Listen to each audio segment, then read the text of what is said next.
You gotta give him that huck too and spit on that thing. Whoa, whoa, whoa. Okay, yes, in a pinch, saliva will work, but it doesn't last very long and it lacks that slippery consistency that real lube has. Because here's the thing, as a sex professor, my number one sex tip is always to use lube, and not just for penetration, for all types of sex.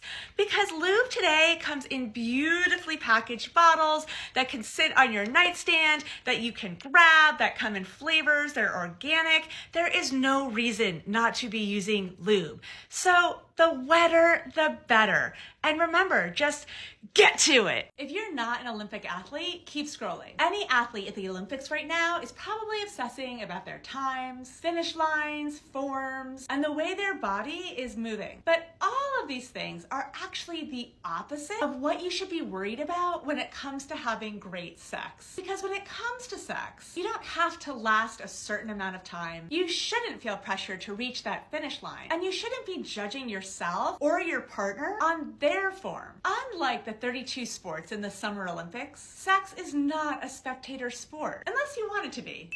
This is just a reminder that sex should never be performative. There are no medals. It's just about having an enjoyable, authentic experience.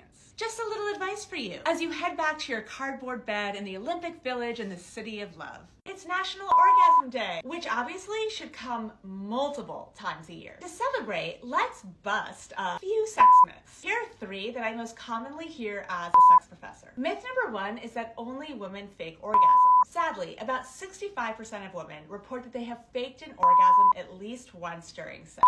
However, 20% of men have too, proving that the pressure to perform is universal among all genders. Myth number 2 is that more is better. Because orgasms vary in intensity, one orgasm that's a full body experience can be just as or even more satisfying than having multiple orgasms. Also, while multiple orgasms can be great, not every woman can have them, and that doesn't make you inadequate. And myth number 3 is that penetrative sex is the most effective path toward orgasm.